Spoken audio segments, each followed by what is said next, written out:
and we're ready to get into the 49ers versus Bears recap. The Niners actually look like the Niners of old.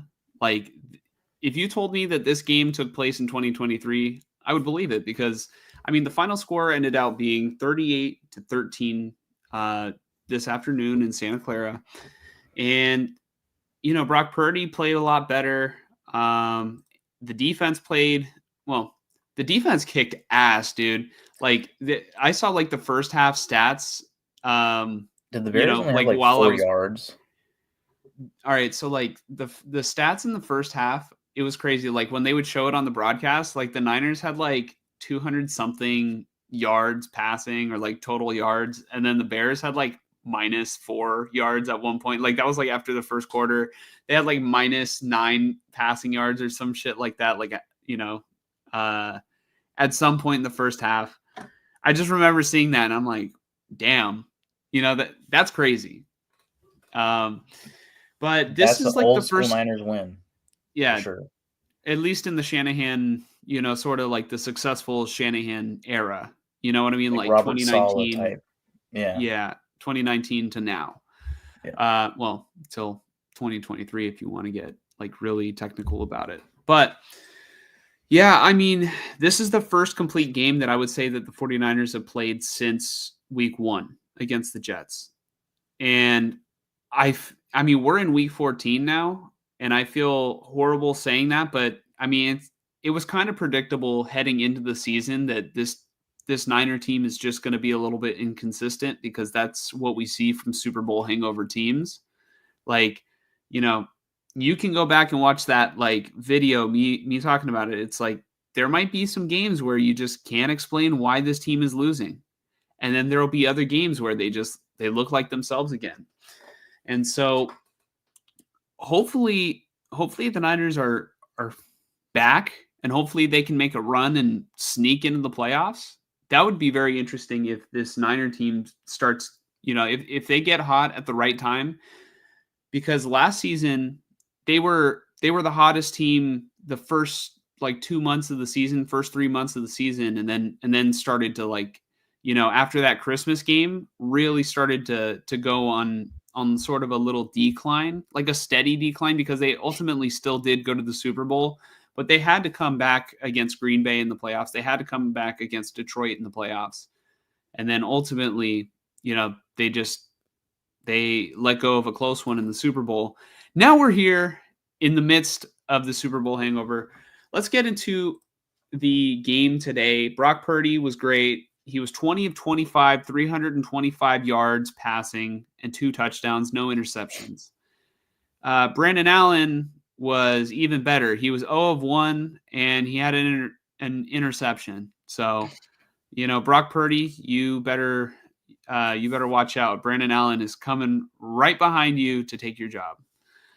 There was a bit of an injury scare there for Purdy, right? There was, yeah. So he was like, I mean, all right, he was getting tackled low, and then he was like getting hit high by another player, and that's ultimately like what drew the 15-yard penalty because it was roughing the passer.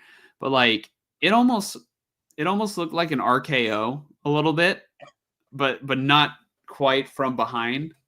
But like Purdy's head just got kind of like, hit back. I didn't like get to watch any of the post-game press conferences today to really like hear Purdy's perspective of what necessarily got injured on that play, but I was just thinking like, man, his shoulder, because he banged up his shoulder pretty recently. And I mean, they say he's fully healthy, but I still think he's like playing through it and he's just like toughing it out. But yeah, Purdy ended up finishing out the game, and Brandon Allen went in garbage time. So, he's really pushing Purdy for that job. In terms of the rushing attack, Isaac Guerendo was phenomenal today. He had 15 carries for 78 yards. I know that only comes out to 5.2 yards per carry, but that's still pretty efficient. That's a first down on every 2 plays. 5 yards is what you can ask for. Like that's usually best case scenario. That's money. And then he had 2 touchdowns. And he also got involved in the receiving game. He had 2 catches for 50 yards. So, yeah, Guerrero was great today. He did leave the game with an apparent foot injury. And, I mean, I'm not sure if he's going to play on Thursday because it is a Thursday night game. The X-rays came back negative, so I don't think he has like a fracture or anything. They say he might have just strained his foot or sprained his foot. But I did see something on like this 49er page on Twitter, and I don't know where they got their source from, but like they kind of confirmed the suspicion that I had that like Guerrero left the game. Like, yeah, I mean, he was a little hurt because of his foot, but it was also like a precautionary thing with him because the game was just so out of reach. It was 38-13 the final score. Like, you don't need to push it if you're like, banged up, especially since like he might be their like last really good running back left, because it's not working with Deebo Samuel anymore on those carries. Deebo, 5 carries, 13 yards. Fucking horrible. Not the worst, but it hasn't worked for a couple years. Having ever since McCaffrey got here, we just don't need Deebo from the backfield, and teams have already adjusted to it. Patrick Taylor Jr. did come in the game in replacement of Isaac Guerrero. Taylor Jr. had 7 carries for 25 yards and a touchdown. He looked fine. Like I said before, I think we saw Patrick Taylor Jr. get a couple carries earlier this season. It might have even been preseason, but I remember saying he looked solid. Like, he looks fine. So the Niners running attack really, like, obviously it benefits from having great athletes back there, but it's not everything. And then Keyshawn Vaughn did get 2 carries for 4 yards, which was the least efficient on the team. But, I mean, what more can you ask from a guy who's like, all right, McCaffrey's supposed to be number 1, Mason number 2, Guerrero number 3, Patrick Taylor Jr. Theoretically number 4, Deebo 5, Purdy running the ball. Man, I'm so upset that read option got called back for Purdy because it was a really good play. And it got called back from a hold from Ricky Pearsall, who I think he contributed today. 1 catch for 5 yards. Yeah, excellent first-round pick. Those 5 yards were more important than any other 5 yards in the game. So, I just want to give a credit to the 49ers because I think that they would be a worse team had they not taken Ricky Pearsall right there. But in terms of receiving, George Kittle had 6 catches for 151 yards. He was fantastic today. Incredibly efficient. Didn't get a touchdown, though. But that's 25 yards per reception. 25.2 if you want to be, exact. Juwan Jennings. A crazy year. Juwan Jennings is also having a crazy year. He had 7 catches, 90 yards, 2 touchdowns. Jennings is him. Jennings might be all right. He's not the route runner that Brandon Ayuk was, but like with the ball in his hands, he's better than Ayuk was last season. Like Jennings is like if Brandon Ayuk and Deebo had a baby. You know what I mean? Yeah. Like maybe like better route runner than Deebo, but like more aggressive than Ayuk, if that makes sense. Yeah. Like you take the aggression from Deebo and you take some route running from Brandon Ayuk and give that to Deebo. Maybe a little bit more height, you get Juwan Jennings. I already touched on Guerrero. That didn't sound right. Deebo Samuel had 2 catches for 22 yards. So I mentioned Pearsall's 5 yards being, the most important, but those 22 yards were also very, very important. Yeah. And I mean, Saubert and Juszczyk each had catches, but nothing to really write home about. And then the defense was able to get a lot of pressure today. They sacked Caleb Williams several times. Yetur Gross-Matos had 3 sacks, and that's without Bosa on the field. Leonard Floyd had 2 sacks himself. Malik Collins had a sack. It was honestly, it was a really good game from the 49ers pass rush as well. Like I said, if you've been watching the team the past couple of years, just take a game from your mind from 2023, insert it into 2024, and that's the ass whooping the Niners gave the Bears. Right? Yeah. What does this mean for the 49ers, I guess, going forward? Mike, do you think it's too late for them to make a run? No, it's not. I mean, Can you possibly pull up a picture of the current NFC standings? Like playoff. Yeah, I'm way ahead of you. I'm right there. Also, I see Fonzie in the chat. Fonzie says, "What's up, guys?" Fonzie, welcome back, man. We're finally back on track. Okay, we're gonna win the Super Bowl. All right. It's finally. I'm not trying to be sarcastic there. I'm actually genuinely excited because, all right, I picked up Garendo in fantasy, and he looks so good. NFC playoff picture. So, my thinking before even seeing the playoff picture is, I think barring the Seahawks just implode, it's looking like they're going to win the division. But I don't think the Niners are out of it for the wild card.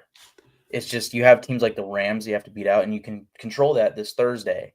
And I think this game this Thursday, not to move forward and get ahead of myself on the next topic, but this game against the Rams is going to be very telling, considering that they just beat one of the hottest teams in football this week.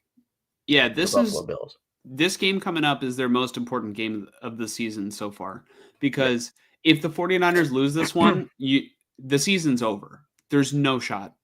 Yeah. There's no shot. Yeah. But if the Niners are able to pull this one out, I do think that they have a chance, because right now the Rams are knocking on the door, right? And as I see this, I am instantly deflated a little bit. All right. First off, if you guys beat the Rams, you'd be tied with them. All right. Yes. And then the Raiders are going to beat the Falcons. Let's be honest, right? Mm-hmm. We're going to help you out. Just kidding. But still, you would be tied with the Falcons, if I'm not mistaken, because you're 6-7 right now, right? Same with the Cardinals. So you're right there. Yeah, you're right there. You're just one game behind the 8th seed, and then it's about Washington. Now, the next thing I'd like you to do, if possible, so just looking at it really quick, you're probably not catching up to the Packers, but the Commanders are within reach. You're 2 games behind them. The Rams are the next closest team. You're facing them this week. You can control that, right? Is that too zoomed out? Or is that actually better?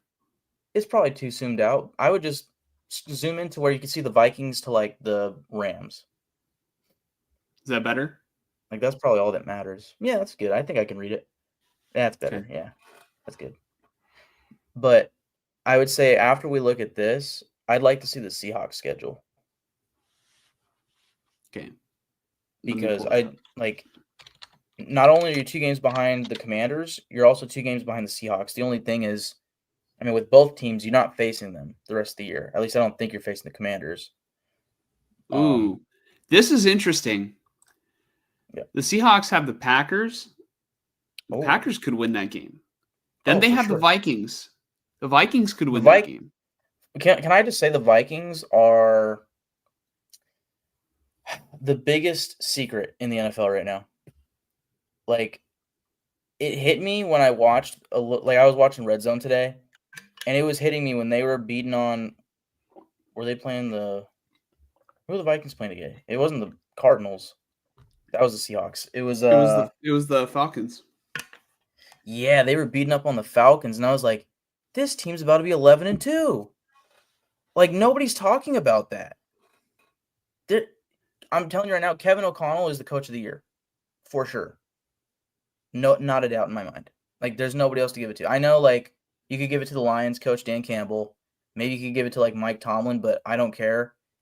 Nobody deserves it more than Kevin O'Connell. Anyway, I would give it to O'Connell over Tomlin. I do think that a conversation needs to be made about Dan Campbell. yeah. And I love Dan Campbell, but I just think the predicament that the Vikings were in and the fact that nobody expected them to be this good and yet consistently like 11-2, and they're one game away from the Lions. Like, that's wild. They should get Brian Daboll Coach of the Year of how bad he's fucked up the Giants, dude. Yeah. I mean, we'll talk about the Giants when we get to the Raiders, but okay. Yeah, no, I see for the Seahawks here 3 very losable games. And the Rams game is it might be a fight to make the playoffs between the two teams. Yeah. So, yeah, I mean, to me, looking at this and the playoff picture, the Niners are not out of it. It's just you need some help. That's the only issue. Yeah, so they definitely do need some help. I would say I don't feel good about the 49ers taking the Commanders' spot in the wild card. I don't think that's going to happen, but the 49ers still could win the division if the Seahawks do go on a losing streak. Yeah. Because if the Seahawks lose the next 2 games, it could be a race for that spot because the 49ers going forward have the Rams and then the Dolphins, 2 winnable games, I'd say, for the Niners. And then they just have to, they have to take it from the Lions. Well, I mean, you're 2 games behind the Seahawks. Okay, did you beat the Seahawks this year, or is it you lost both? No, we beat the Seahawks once. Okay. Almost lost it. We almost choked in that first game, and then the second game, Seahawks, they won. Yeah. So, I mean, in theory, I think if the Seahawks lose 3 games moving forward out of 4, and you guys only lose 1, you could be tied with them. And then I'm just curious what the tiebreaker would be. I guess strength of schedule, which... Yeah. Frank says Seattle has almost every tiebreaker. Okay. Yeah. So I'm sure conference record might be one of the tiebreakers, right? And the Niners have lost so many divisional games. Right. Yeah. Yeah, it's tough. I mean, there was a shocking team today that played really well. I'm not thinking of who that was. But man, somebody, I don't think it was the Packers and the Lions. Like, the Lions ended up winning that game, but there was a game this weekend, I swear, where I was like, whoa, I didn't expect that. Like, any given week, the Niners could beat the Lions. It's just you got to bring your A game. You got to be healthy, I feel like the Jets played pretty well today, despite them losing. Right. Who could it be? Let's see. I'm looking at the playoff teams. I mean, the Eagles, you know what? It was the Rams over the Bills. That was the game where I was like, whoa. Yeah. Like, not overly shocking, but just like, wow, like, okay. And I think that's a good segue into talking about the Rams. Mike, how do you think that the Niners game against the Rams is going to go? Because both teams right now the vibes are high on both teams. Obviously they're not in the position that they want to be in their season, in the playoff hunt. They're on the outside looking in, but right now both teams are playing probably the best football that they played all season. Yep, and looking to make a big playoff push to end the season. How do you see this game playing out, Mike? How did the Niners stack up? Yeah, it's tough. I mean, all right, the Niners just beat the shit out of the Bears, and that was without Trent Williams and Nick Bosa, right? Yeah. In theory, you would like to think that maybe they've been getting them healthy for a game like this, and you can go out there for lack of a better term, fully healthy with Trent Williams, Nick Bosa. The big question for me, along with those 2 guys, is Isaac Guerendo. Will you guys have him in this game? Because if not, then your run game might struggle, right? Which, I mean, the Rams were not allowing the Bills to run unless it was Josh Allen, seemingly, you know? So, I mean, if you don't Mhm. have Grendo in this game, that's you're basically just asking, can Purdy get it done at that point, you know? And can the Niners defense do it again after this Bears game? Can they do it again against the Rams offense? I think that's a different task, you know, considering the coaches that you're facing week by week. Like you just had the interim coach, and now you have Sean McVay, who I think is one of the top 5 offensive play callers in the league. So I it's a tough one. And the Rams are coming off of probably their best win of the season.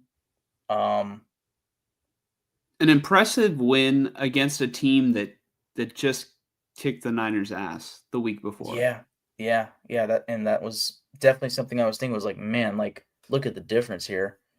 But I mean, again, against the Bears, it's like, well, look at the difference on the Niners. Like I've been saying it all season. Like I fully expect Shanahan to get this team on like a second half, you know, ramp up and play better sort of uh, comeback, if you will, for the season. But could it be too little, too late, right? Mhm. But we know how the Niners can play. So can they play like that on Thursday?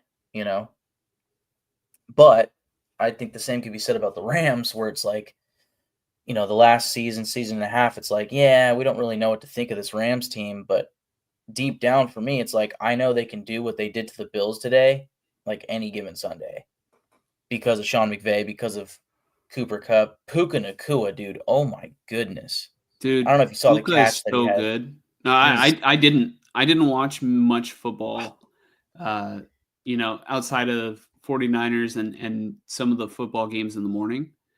search. Uh, Well, I don't know if you could play it. Maybe without audio. If you could play the Puka Nakua catch from today. all It's a right, let me sideline toe tapping catch. Yeah, it's really good. And they kept giving him jet sweeps in this game. I was like, dude, like it almost became a little repetitive, but Oh my god, yeah. Puka's yeah, crazy. Dude, he's good. He's I really all good. right, Puka's the one player on the Rams I'm just like, wow. I love that kid. He's got a good personality to him. Like he's always smiling. He's one of those people, you know. Yeah. You can't help but Like not dislike him. he's on the wrong team, but I don't know. He's very likable, I think. And like Yeah. I think there's something to be said about like players in the NFL who just like kind of stand out because Puka Yeah. definitely stands out. Like if you were to just line him up, like he's just different and he kind of Yeah. plays different, And I love the way he blocks. So, Yeah. And you Cooper know, Cup too. There was a like screen pass to Puka in this game where he got a touchdown and Cooper Cup just lit up the defensive back. Like once the catch was made, he was just plowing this dude. I was like, yeah, man, this team. yeah, I Oh think man. I like Puka more than I like Cup, but yeah. Yeah, I mean, right now, yes. I've always liked Cup, and I think at his peak, he's been better. Yes, this Chris, I is do live. see welcome to the silver and gold. We will be taking your comments just in a little bit. Sorry to cut you off, Mike. You're I good. just wanted to verify we are live and we will be reading. If anybody else wants to drop comments, we'll get to it. Yeah. No, but I think Cooper Cup at his peak, what, 2 seasons ago, 2020, was it 2021 or 22, where he had the Triple Crown? The Super That Bowl was season, 21. It was the same 21? season that Debo went ballistic. Ballistic, yeah. Yeah, but, that was one of the best seasons I've ever seen from a wide receiver, dating back to, like, Calvin Johnson, some of Julio Jones' career, Like, I put him in line with that sort of vibe, even Antonio Brown. Um, Whereas Puka, I mean, he's so young. Like last year, as a rookie, right? Last year was his rookie year where he Puka, broke the yeah, record. yeah, Yeah, he yeah. broke the record for most receptions for a rookie. Like Puka's on track to be, if he just keeps it up, he should be a Hall of Famer. That's way too early to say that, but like if he keeps his career year in year out the way he's played the first 2 years of his career, Yeah. he's he'll do it. Um, But to get back to the question at hand of how do I think this Real, game's going to go? real quick, before we get back to that question, I do want to say you brought up Calvin Johnson and Yes. Cooper Kupp. Both had Matthew Stafford at quarterback. And one thing I have to say is Matthew Stafford just, I mean, he and Aaron Rodgers are the type of quarterbacks that are just like, you know what? Like other quarterbacks try to distribute the ball to like everybody. They're just like, fuck that. I'm throwing it to the guy that I know is going to be open like most of the time. And I kind of like it that way. It's like very consistent. Oh, and it's great for fantasy. But I mean, yeah, I like it fantasy wise, but I do think it from a football perspective, like I do like the way that, you know, Purdy distributes the ball. Jordan Love gets multiple receivers, you know, going because it is an advantage for an offense to not, I mean, the other teams don't know who exactly to game plan for on any specific week, but it just drives the Packers drive me nuts, dude, because Jaden Reed, I think, is clearly their best receiver, or at least their most consistent one. And they are incredibly efficient when they like, you know, get to use him. And then they just decide, you know what? Not Fuck today. that. Yeah. Fuck that. Get in there, Wicks. Yeah. And Wicks drops the ball so consistently. Yeah, so I mean, really quick, I'll try to make this as quick as possible, but I'm in a fantasy league where the playoffs started this week, and I thought that I made a genius move of drafting Jordan Love and Jaden Reed, you know, back in the draft, which I thought was, you know, it's fine. Jaden Reed's been good, but this week he wasn't. He zero bombed me, you know, he goose egged me, and nice. And I wasn't going to start him until I had a phone call with a close friend of mine, and I was like, you know what, Mike, should I start Jaden Reed this week? And you're like, you know, I think I would put Malik Neighbors on the bench. And I'm like, yeah, you know, but I really want to play Neighbors. You know, obviously it was my decision. Like at the end, I was just like hearing so much about, and I know we're going on like a little fantasy rant here. I was just hearing so much about like, oh, the Detroit Lions are, you know, really struggle against slot receivers. And I'm like, man, you know, I'm like, this is like a home run swing, you know, where like I might strike out here, which I did. I got nothing out of Jaden Reed, and you got nothing. Yep. Luckily, I won my matchup, thank God. But I needed Kyron to get me there, and Cooper Kupp. Actually, I had both of them. They both got touchdowns. And I was just thinking about like, you know, you're probably, you know, standing over there, like sitting over there, like laughing. Smiling. You're like, yeah. You're like, because I mean, I had a chance this week to potentially get like the point champion award in our league, which, you know, $75 is $75. Yeah. How'd that go? Moving on. What were you? No, but what was I saying, dude? In terms of the way that this game is going to play out, or were you talking about your fantasy league? You won this week. Yeah. I don't know, something about Jaden Reed, but that's besides the point. Yeah, as far as this week with the Niners and Rams, where is this game being played? It's in Santa Clara. It's a home game for the Niners either way. It's Thursday night prime time. God, this is tough. My gut is telling me Rams. My gut is telling me Rams. I don't think I can pick against them after seeing the way that they played against the Bills, you know, in contrast to the way the Niners did 2 weeks ago, you know?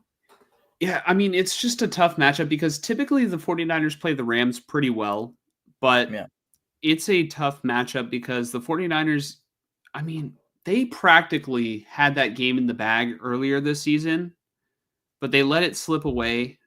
Yeah. And the Rams did not have like their starting offensive line, like several players from their starting line. And they didn't have Cooper Kupp and they didn't have Puka. Like they didn't have their entire passing game, and they just ran it down the 49ers' throats with Kyren Williams. I think he had like 2 or 3 touchdowns in that game. And I think I played you, like in fantasy, speaking of fantasy. Yeah. And I was like, well. That's right. Kyren went off in that game. Oh, my gosh. Yeah. So, I mean, my mind is telling me the Rams probably can win, are going to win this game, but my heart is telling me to pick the 49ers, not just because I'm a fan, but I did see things that were, corrected, issues that were corrected in this game, against the Bears for the 49ers. And if the 49ers are playing their best ball, I like their chances against LA. For all I know, Guerrero doesn't play in this game, and they struggled to run the ball, and then that's a big factor into it. But I don't know. Give me the 49ers. Who are you picking, Mike? I'm going to go with the Rams. I think it'd be very interesting if the Niners win. It would make the season more intriguing moving forward, but my gut's just telling me Rams. Interesting. So it's been a while since we haven't picked the same team. Yeah. Since week 1. Right? Yeah. Yeah. What's funny is I was going to say, if I just picked the same picks as you the rest of the way, I beat you in the Niners category. And then for the Raiders category, if we pick the same teams the rest of the way, you would beat me. But I'm taking a risk. I'm taking a risk here. But, I don't want to go based off of, am I going to beat you? I'm just going to go based off of, who I think is going to win. So, like I said, my brain, I'm not so confident about this one because my brain tells me that the Rams are going to win, but it's a home game for the Niners. I just don't see it like I feel like the momentum can go in SF's way. Yeah. And yeah, just I'll take Niners. Let's get to some comments. Oh, before I get to comments, I do want to say I didn't get to talk about this in the Bears recap, but there was this moment in the game where Shanahan challenged a play, and dude, he threw the challenge flag so far. I've never seen a coach like throw a challenge flag so aggressively. It went to midfield. You know how coaches will normally just like toss it, like literally drop, like maybe just drop it. Just like drop it. Dude, he like full. Let me see if I can find that. I need to find that. I'm going to find it and play it here. All right. Shanahan challenge flag. Bears.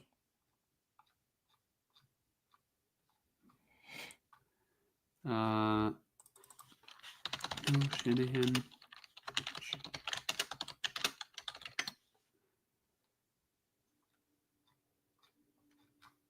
Where is it? Come on.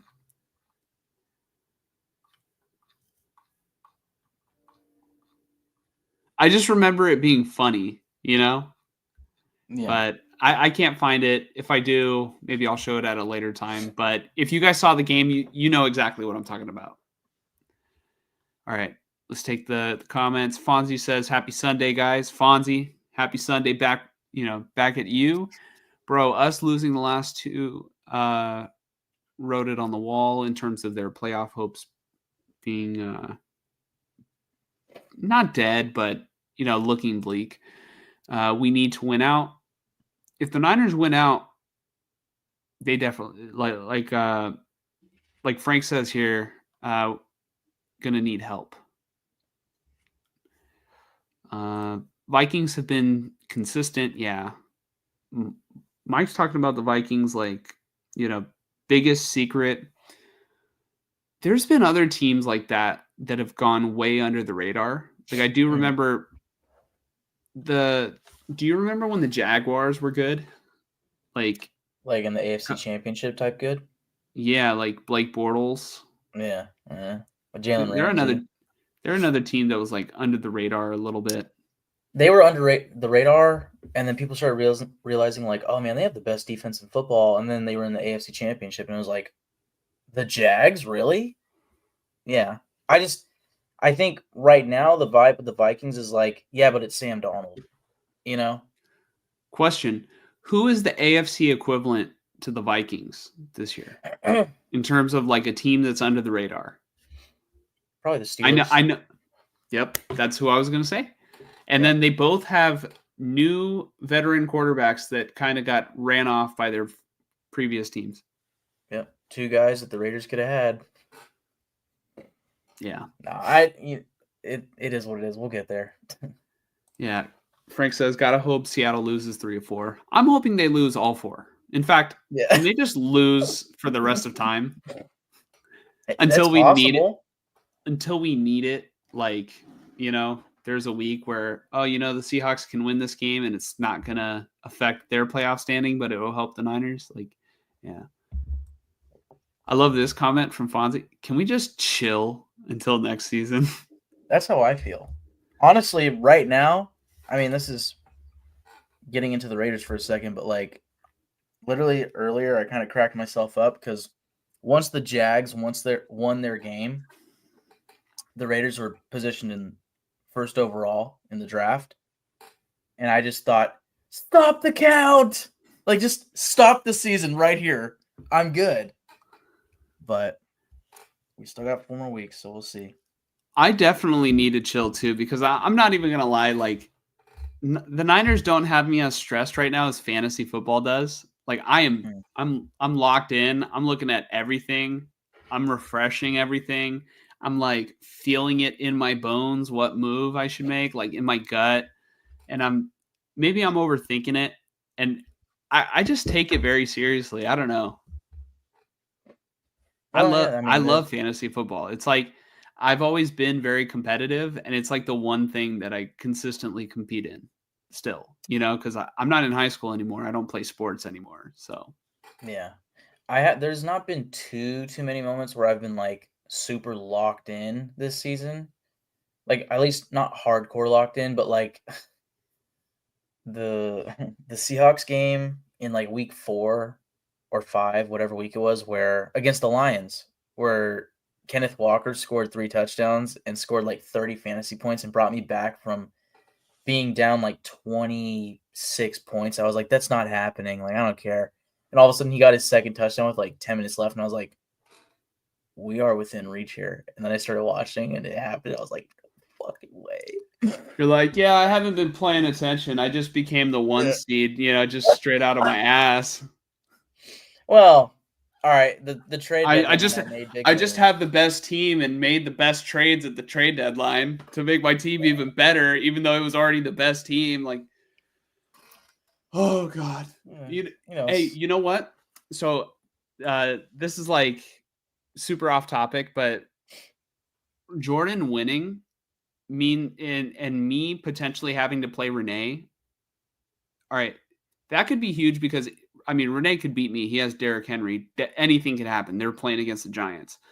Yeah.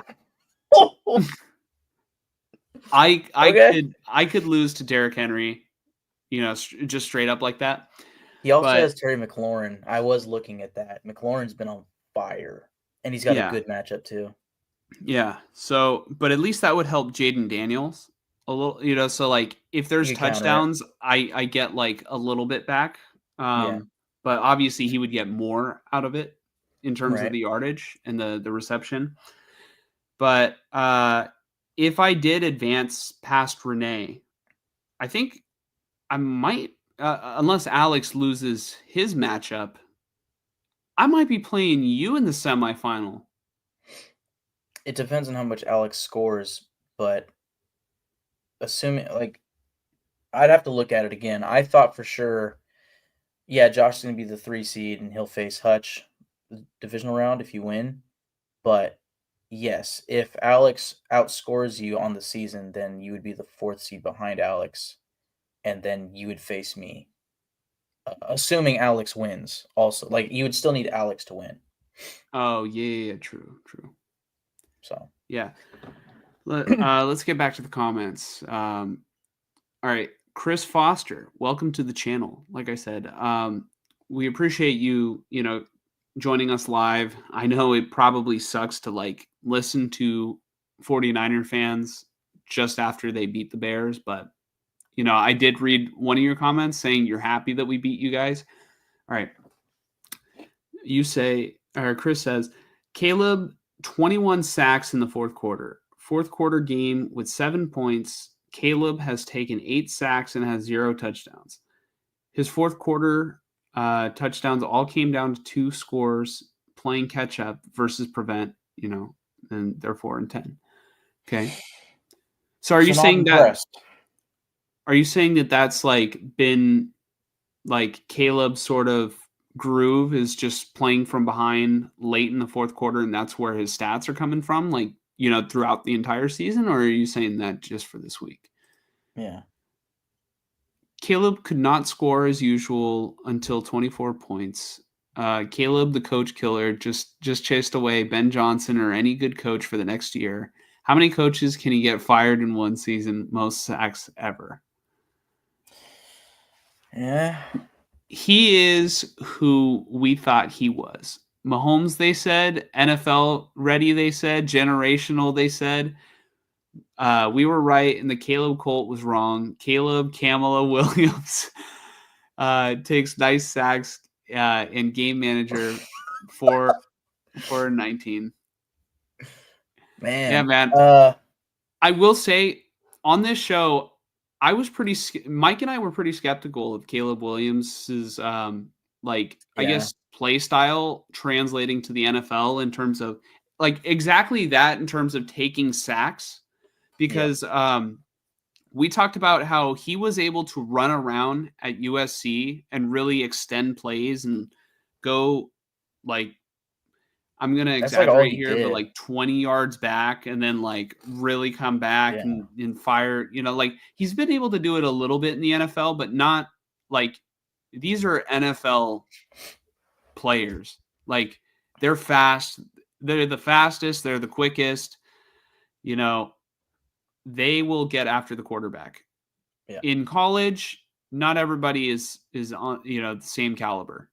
So he was able to extend a lot of plays where, he can't get away with it anymore. Caleb the Clown versus top 25 defenses day they played.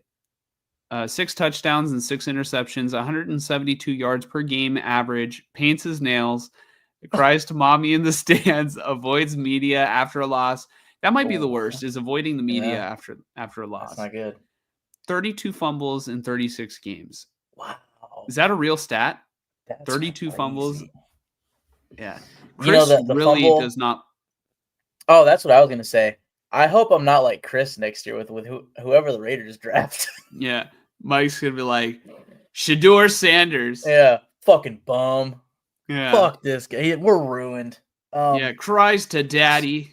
Yeah. Yeah. Fuck. But I am sorry, Chris, about your predicament. I mean, hopefully things work out. Like, it sucks to watch a first overall pick or a second overall pick, or for Josh, a third overall pick, just not work out, Trey Lance. Yeah. Yeah. Hey, Chris, at least you got other first round picks in return for that trade for Bryce Young. And all right, I want to talk about that. The way we looked at that trade, a couple weeks ago versus the way we're looking at it now, we're seeing Bryce flourish. Hey, and that's literally all I can think is, man, what's a guy what could a guy like Trey Lance have done if he actually was able to play? Or have the right coach. Like you've said with Shanahan, he doesn't develop quarterbacks, right? No. He maximizes them to the, and hides their flaws. Yes. Or at least tries to hide their flaws. Yeah. Whereas, I mean, let's be honest, the Bears, like, they didn't have anybody impressive as an offensive coach. Like, was it Shane Waldron, I believe, was their offensive coordinator that they fired? Like, Yeah. coming out of Seattle, like, I remember Jackson Smith and Jigba was like, good luck.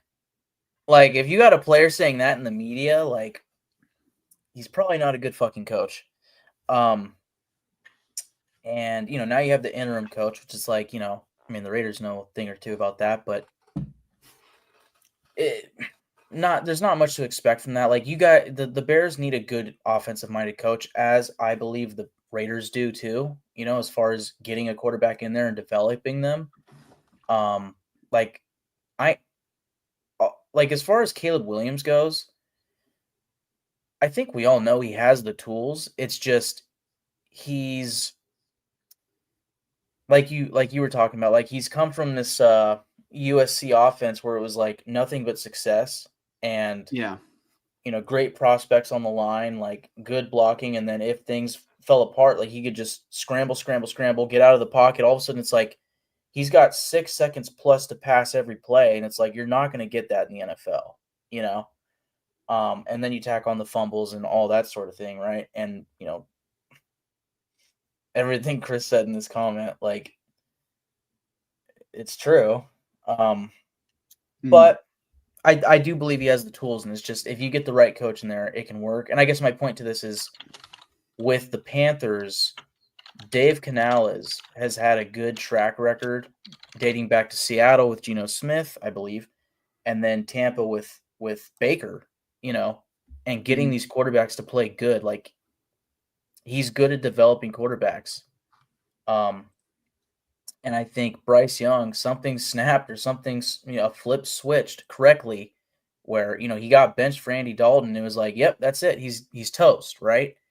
And I was kind of sitting there like, man, what is he, like 2 years in? Like, come on, he can't be done already. Like, that doesn't make sense. Now he's back and he's fucking playing good. Like, I think that's a testament to Dave Canales, and I think if the Bears can get the right guy in there, which I've seen a couple people mention, like Ben Johnson to the Bears. If I'm being honest, I could see it, especially because I'm just talking a lot of Bears right here. I saw a mock draft where the Bengals picked Gianti from Boise State, and I was like, I keep seeing that, and I'm like, okay. But then I was like, let me look at the other teams in the first round. Who else could take a running back?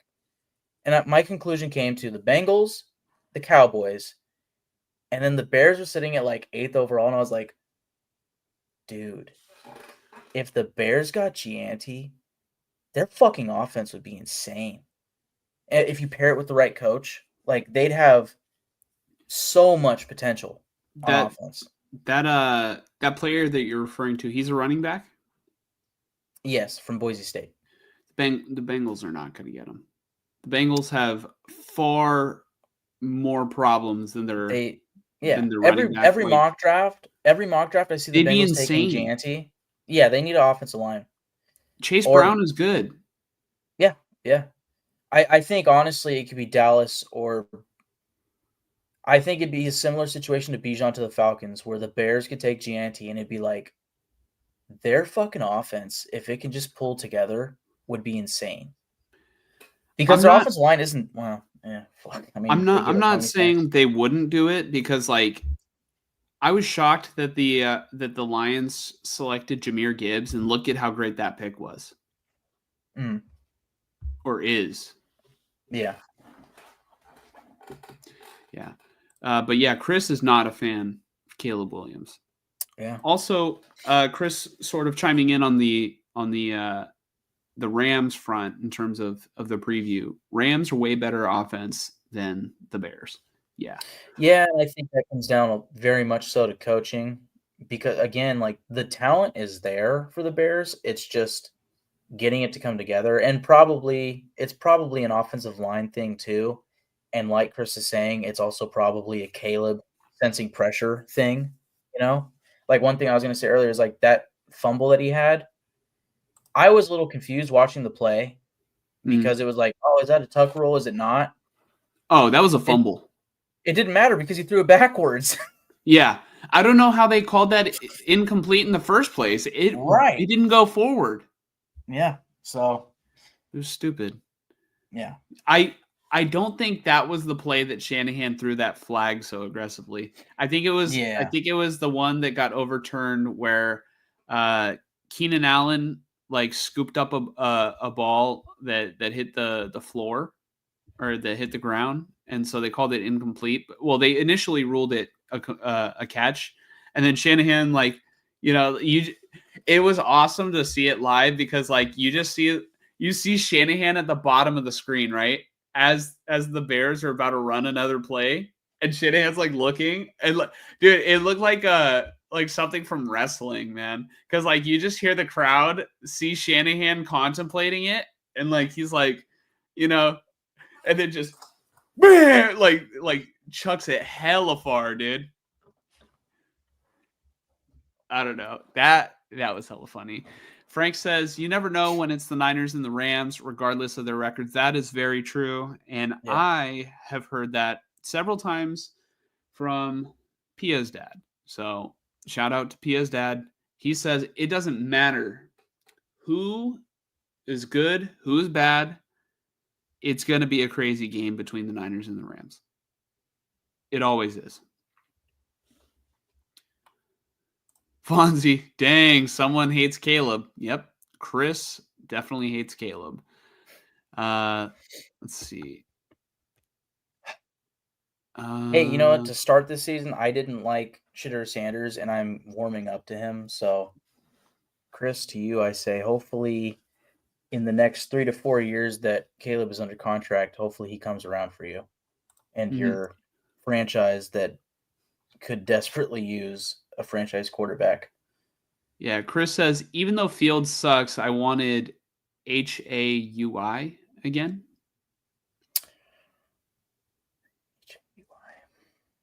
I don't know. Yeah, I'm not sure. Trade New England, take Marvin Harrison Jr., 3rd overall, trade up from 9 to 5, take Joe Alt, take Jackson Powers Johnson in the 2nd round, get New England top 5 pick in 2025, still have shitty Fields, but good pick. Okay. I think I'm understanding the previous one a little bit. And stud O-line instead of the worst line. Yeah. Chris was happy that the Niners kicked the Bears' ass today. He wants that top draft pick already. So what, I guess to Chris here, what would you want the Bears to do in the draft next year? Like, what is the best case scenario? Is it Travis Hunter? No, because you already got a Dunze. So are you thinking quarterback, or are you thinking like best offensive lineman, or what are we thinking here? That's what I'm curious. It's got to be best offensive lineman. Yeah. It's got to be, because the Bears defense isn't even that bad. The Bears defense is not that bad. They were bad on Sunday, but today, but yeah. Chris, never trust Green Bay wide receivers in fantasy. Yeah, that was a hard lesson I learned this week. I literally, like, every single time I would think about it, it bothered me this weekend. So I'm like, you know what? I might have just costed myself $75, but I learned a lesson that was priceless. I know who to start the rest of the way now. That's what I got this weekend. I got closure. Like I was like, all right, I have to platoon my receivers the rest of the way. No, I pretty much know. I know who to go with the rest of the way. My guys are Devontae Adams, Malik Neighbors, Calvin Ridley, and Jaden Reed. And I think I will go with the first 3 options before I get to Jaden Reed again, even if his matchups are good. Let's see. Chris's prediction, Rams 31, Niners 17. Fonzie says Rams looked good today. No lie. Yeah, they did look good today, but now they have to play a real team. No, I'm just playing. The Rams, it's all like Frank said, you never know. Like one team could be good, one team could, be dog shit. And then like the game is just crazy. Fonzie says, if we play like we did today, then we win. That's kind of how I feel. If the Niners can play to the standard that they upheld today, I mean, same could probably be said like for any Rams fan. Like if the Rams play the way that they did tonight, they can win. But the thing is, the Niners play in such a way where if they are playing at the level that they played against Chicago, they dictate the time of possession. And if they're getting to the quarterback, I see it being like we've seen it before. This was always a thing with the Niners and the Rams the past couple of years with Shanahan and McVay. Shanahan just, calls a good game against Sean McVay. And typically they've been Debo games, but we're not getting Debo anymore. Yeah. The Debo unless he's got one last hurrah. The Debo we once knew is not here anymore. He is no longer with us this year. Yeah. He can come back next year. He can come back next year and be better, but I'm not going to bet on it. Yeah, it'll be for the Baltimore Ravens anyways. Yep. No, that's what it's going to be. And that would be a good fit for him. So that way he can play 0% of the snaps alongside Deontay Johnson. Yeah. Right. I wonder if he would fit good with the Chargers. I think Harbaugh would like him because Harbaugh liked Anquan Bolden. And Bolden was like a tough receiver that wasn't like too fast, And like obviously Harbaugh likes fast players, but I think more than anything he wants tough players. Debo's a tough player. At the end of the day, I can't say that Debo Samuel isn't tough. Like he's genuinely, he's built different. Frank Weber says Buffalo was probably coasting against the Rams today. Yeah, and they paid the price. Although Josh Allen, man, dude, I would kill for a quarterback like Josh Allen. Cue the NCIS, or the Law and Order. Dun dun. Chris giving a reality check saying we faced the worst team in the NFL today. Yeah, one of the worst, at least. Mike, Chris is rooting for you. Hey, stop it. No. Hey, we just lost O'Connell, so no. Mm-hmm. He says, I've done fantasy probably before you guys were born. That is probably true, leave a comment. How was fantasy like before the digital age? Like in terms of like it being on smartphones and everything? Because I remember I started like my first technical year was in 2013 of fantasy. And I had an iPod Touch. And when I did not have Wi-Fi, it was just impossible. It was like, oh shit, this player's out. All right. And then I stopped paying attention. But then afterwards, my parents decided they loved me and I got a smartphone and I became a champion somewhere along the way. So multiple times. Yeah. I just remember one time going with my dad to his friends when they did a fantasy draft and everybody was using, pen and paper. And then like they were going in a circle and picking players off their list. That's all I remember. But I don't know how people were able to look in the newspapers, find the stats, jot them down. Like that was the commissioner's job, I'm assuming, was to do every single matchup. Like, no. No way. Frank says, did Moody hook another field goal today? He didn't hook one, but there was a moment in the game where he was going to attempt a pretty long field goal. It was like 4th and short. And, like literally, my girlfriend's family and I, we were like literally, all right, where's he gonna miss it? I was like, oh, he's gonna miss it his right, but to the left of our screen because they were like showing it like from the back angle, like from the end zone angle.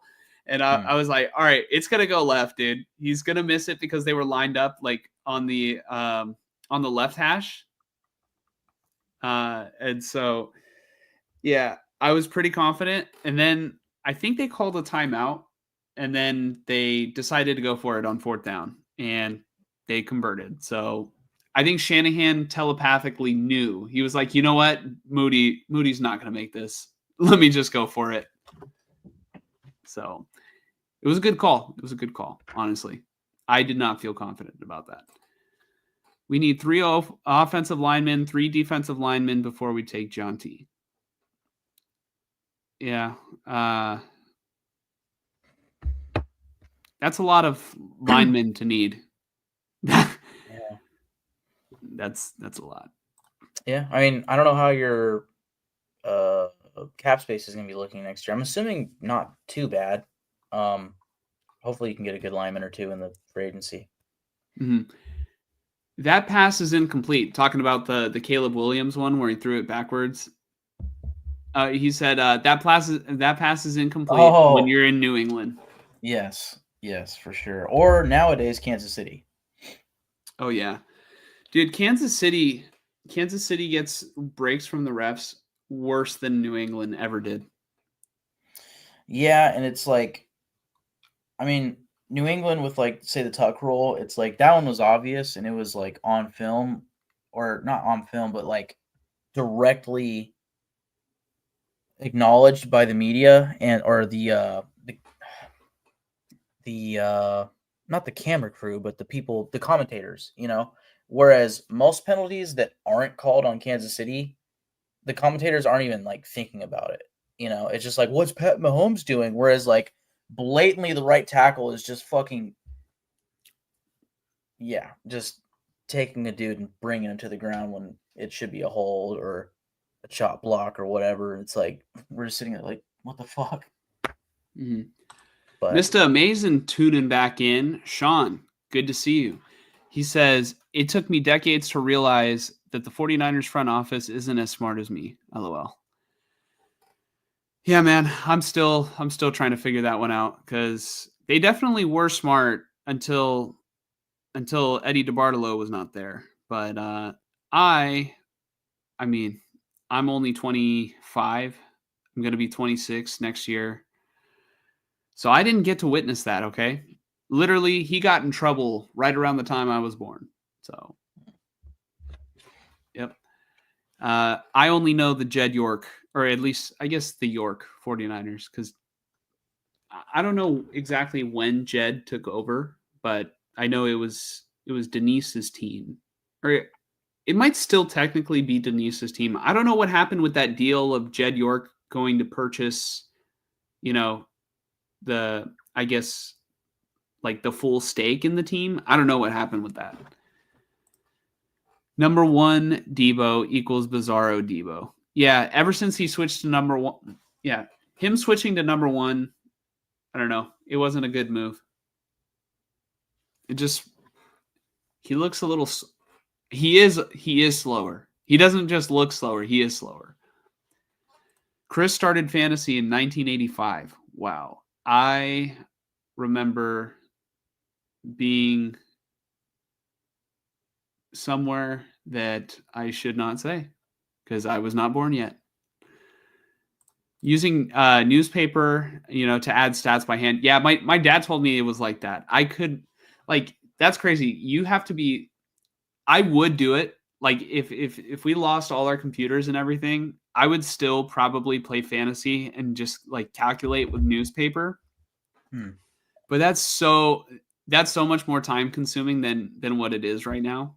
Right now, just having everything, like, it's exciting to see the matchups like live and to see the projection totals like change. And it's like, oh man, and to see people come back. Mike, you brought up the whole Kenneth Walker thing, getting you like 30 points on Monday Night Football. You really wouldn't like know how that would have affected you. Yeah. I mean, the only way, like, it'd be like homework or something, like, or like keeping your room clean, if that makes sense. Of like, if you keep just meticulously cleaning little things day by day, rather than like throughout the week just letting it all pile up, and then on like Saturday or Sunday deciding I'm gonna clean all of this at once, or like the dishes. Like if you let every little utensil and cup just pile up in the dish, well, the not the dishwasher, the sink, sorry. Like come the end of the week and you'd be like, damn, I gotta clean all of this. Whereas if you just cleaned it all like day by day, it would get better. Like the best thing you could do, in my opinion, for fantasy, like on handwriting, is like as the plays happen, just jot down, all right, plus 5.5 points, and add it Mm. as it goes. But then you're doing that all fucking day, and it's like, no way. Like that's tough. But to your point, yes. Like if you don't do that, you're just sitting there like, God, I wonder what's happening right now. Whereas now it's all digital and it's done live, and it's like it's just so convenient and fun, you know? Mhm. Chris's comment right here has me thinking about like, all right. He says, "Yep, me and another guy added stats. Make sure we had the same totals. Do you still Okay. play in that Yeah. league with those guys? I need to know that. Like, Yeah. 1985. Mm. It's been a long time. Do you still play in that same league? Uh, but I'm just thinking, how many leagues out there were won and lost because some guy was fixing the totals, like miscalculating it on purpose Yeah. or maybe not on purpose. How much money was won and lost in that? But also, how Yeah. much time did that take? Frank says before Fantasy and Madden, it was Pay Dirt and Status Pro. Hmm. Those sound like some things that we wouldn't know about. Yeah, my generation doesn't know about that. Had to use a Oh, fax machine wow. to send stats to others each week. Wow. Where okay, I have to. So like in the 80s, all right. Were you in high school? Like I need to know, where do you find time in the day? Yeah. Man. Yeah, because the newspaper wouldn't come out. I mean, you'd have to calculate Monday Night Football too, assuming they had Monday Night Football. So you'd have to wait till Tuesday just to calculate it. Man. Yeah, I don't You know. have to get the news. We You'd have to get the newspaper. So we have it so good, and then like literally, dude, in the future, I bet you it's gonna be like this. It's gonna be, you know, oh, you guys drafted. You guys did a draft. Drafted your yeah. teams. No, we just took an AI survey and they drafted our teams based off our personalities. Yeah. Oh my Yeah. god. Oh, you Yeah. guys had to set your lineups? Yeah. Oh How my did that gosh. work? How did setting lineups work back then? Like you just call, hey, I'm switching out Jaden Reed. Uh, Yeah. you know, I mean that oh right there, man, what you just did. hey, you didn't answer the phone, okay? I switched out Jaden Reed, okay? Yeah. I know Yeah. he got 0 points. I know it sounds sketchy. You got to believe me. I switched him out. You just didn't answer the phone. Yeah. No, that right there, this, like, it's crazy because my little brother is, you know, uh, oh, he's over 10 years younger than me, right? And yeah, and you know, kids nowadays, they don't do this for the phone. They do this. Like, if you ask them, like, put your phone to your head without doing it, like with your hand. Mm. They do this because, you know, This just looks that's better. This is it way makes more better. sense. It's like we got the earpiece and the mouthpiece. But Yeah. that's not phones nowadays. Now it's I mean, they have those things, but they're a brick, hmm and we hold it like this. Which I mean, we held that with the old phones too, but I don't know. It's Yeah. just weird. Let's see. People would call and leave me line changes on answering machine pre cell phones. Wow. Wow. Dude, imagine typos in the newspaper. There's typos sometimes too. And it's like that's crazy. Because I mean, now there's stat corrections. Like we get live stat corrections on any fantasy app. Yeah. I even did fantasy baseball in 1985, stats by hand, 7 days a week. Oh my gosh. Man. That's like scorekeeping a baseball game, but like to the extreme. Wow. Chris, I mean, all right, question. How did this impact your life? You know? Would you say it impacted it in a good way, a negative way? Would you trade it? Because I need to know, because I put a lot of effort.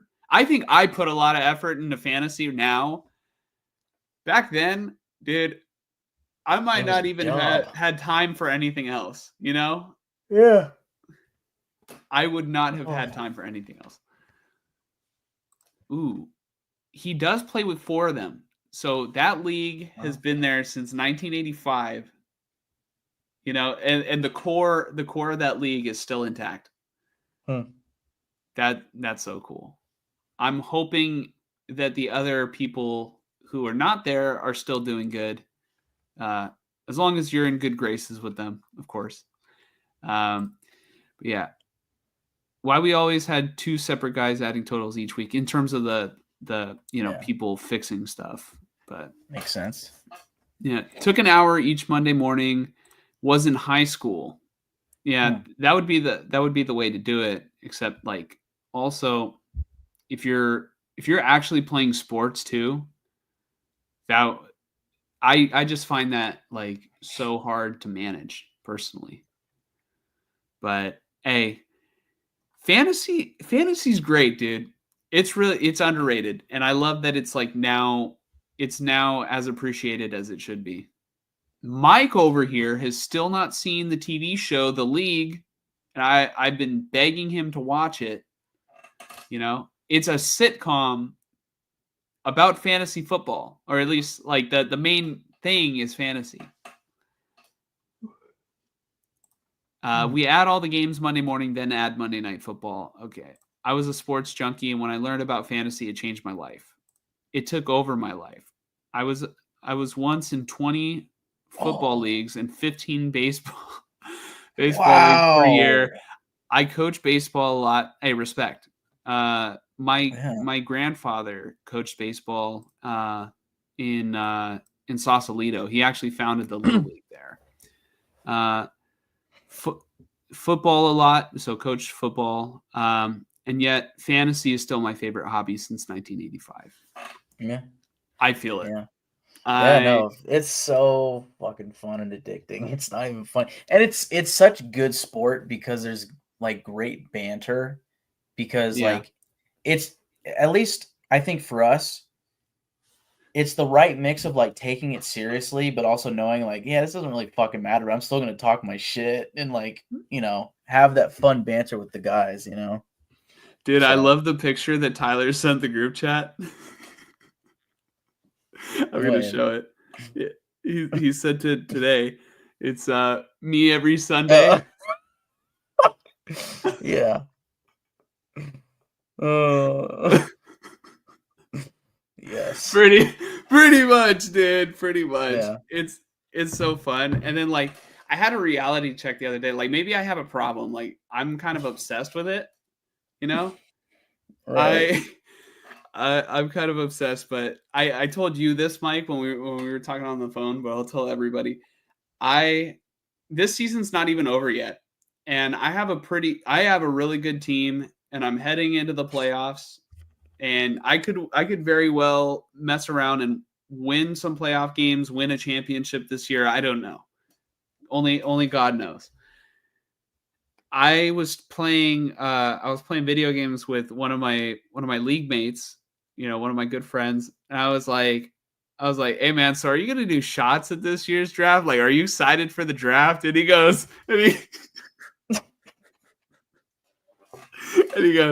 draft? What do you mean? Like the 9 months from now? Oh shit. And I was like, Yeah, sorry, I'm just really excited. It's not even Christmas yet. It's not even fantasy playoffs yet. You're like, who you drafting? Yeah, so what do you think about this upcoming year? You get any magazines yet? Yeah. Oh man. Yeah. Well, for reference, I was the one that got plastered this year at the draft, so there's that. Chris says, even divorced because of fantasy, would not leave the house on Sundays. You know, I was gonna ask that, like, did it ever interfere in your love life in terms of calculating, you know, the scores and everything? But obviously more free time now because you don't have to do that. But I mean, unless you still do that, which I think would be crazy. But yeah, I was like, all right, Chris, please tell me somewhere along the line you at least, you know, got like a girlfriend, you know, significant other of some sort, like, you know, please tell me you were at least able to live a little bit of your life. And I know life without fantasy wouldn't even feel like living, right? But yeah. I mean, at least you were married once. Doesn't sound like it ended that great, but you know, at least fantasy didn't stop you from once living, right? I have changed my lineup as I'm coaching third base in baseball. Called Fro a pitching change. One so I could go to the bathroom just to change my lineup. Oh, okay, I got you. All right, just so I could change my lineup since I can't have phone on the field. Yeah, take it as seriously as possible. Like for me, I was just, you know, with Isaac Arendo going down, I was like literally just thinking about it. You know, I think he'll probably be fine within the next week or two, so it's not like a major concern. And really, I don't need him to start, luckily, on my team. But I mean, fantasy is just what I'm addicted. I am addicted to fantasy football. I think about it constantly. My wife now plays in fantasy. I hope that you're talking about fantasy football.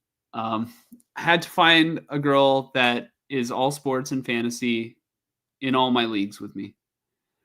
Yeah, I mean, let's just hope that you don't face off in the championship or you know, like that's not going to end fun either way. Like you put in all that work the entire season and then all right, you beat your wife in the championship, you know? She's going to be upset and then you're going to be upset. Yeah. You put in all that hard work and she beats you in the championship. Now you're going to be upset and she's never going to let you forget it ever. Oh, yeah. If she beats me, then I divorce her. Oh, shit. Oh, that's pretty good.